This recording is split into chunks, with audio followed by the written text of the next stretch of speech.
हर गांव की अपनी एक कहानी होती है। मिट्टी की खुशबू, बुजुर्गों के अनुभव और सदियों पुरानी परंपराएं। आज हम आपको लेकर चलेंगे ग्राम पंचायत राज नरगा उत्तरी के उस सफर पर जहां हमारी गौरवशाली विरासत आधुनिक विकास के साथ कदम मिला रही है।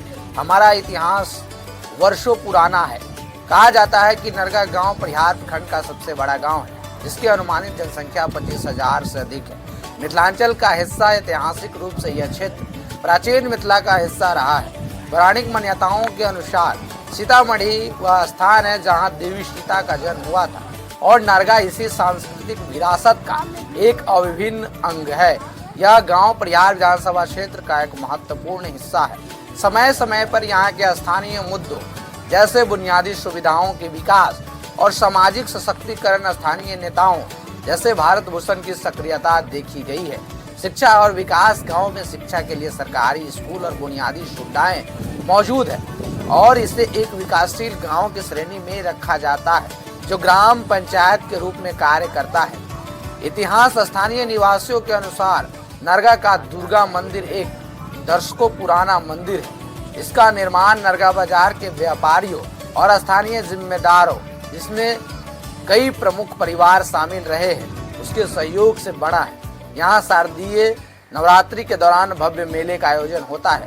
पुरानी मान्यताओं के अनुसार इस मंदिर की स्थापना गांव के सुख शांति और व्यापारिक समृद्धि के लिए की गई थी। नरगा का महादेव मठ, नरगा के शिव मंदिर का इतिहास आध्यात्मिक शांति और प्राचीन परंपराओं से जुड़ा रहा है। यह मंदिर प्राचीन मिथिलांचल के शिव उपासना पद्धति का हिस्सा है। यहाँ स्थित शिवलिंग को काफी पुराना बताया जाता है।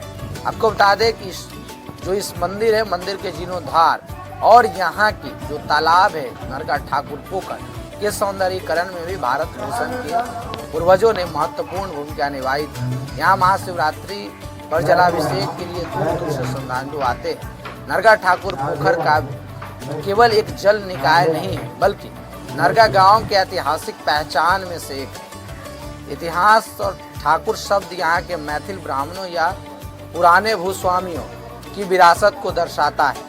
प्राचीन काल में मिथिलांचल से बड़े तालाबों का निर्माण पुण्य कार्य के लिए माना जाता है। धार्मिक महत्व, इस पोखर का उपयोग मूल रूप से छठ पूजा और मंदिरों के धार्मिक अनुष्ठानों के लिए किया जाता रहा है। दुर्गा मंदिर और शिव मंदिर के निकट होने के कारण श्रद्धालुओं के स्नान और तर्पण के लिए भी यह मुख्य स्थान है। सामुदायिक विरासत, यह पोखर गांव के प्रतिष्ठित परिवारों द्वारा संरक्षित किया गया था ताकि पूरे गांव को जल और धार्मिक अनुष्ठानों के लिए स्थान मिल सके। भारत भूषण ने अपनी दूरदर्शिता के क्षेत्र में कई ऐसे कार्य किए हैं जो आज भी लोगों के काम आ रहे हैं, जैसे संस्कृत विद्यालय। नरगा गांव में शैक्षणिक विकास के लिए उनके समय में संस्कृत शिक्षा को बढ़ावा दिया गया।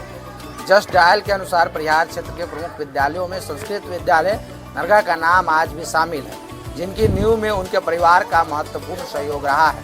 नरगा बाजार का विकास, उन्होंने गांव नरगा को एक व्यापारिक केंद्र के रूप में विकसित करने के लिए बाजार की जमीन और बुनियादी ढांचा उपलब्ध कराया था। आज यह बाजार परिहार प्रखंड के सबसे बड़े व्यवसायिक केंद्रों में से एक। धर्मशाला और यात्रियों और श्रद्धालुओं के सुविधा के लिए उन्होंने कई धर्मशाला और यात्री शेड का भी निर्माण कराया है।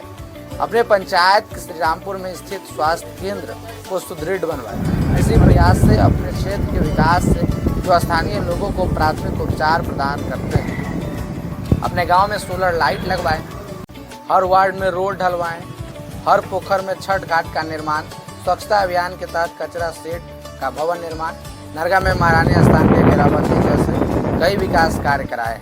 बाकी इस नरगा के गौरवशाली इतिहास और विकास पर आप क्या राय रखते हैं, अभी कमेंट में जरूर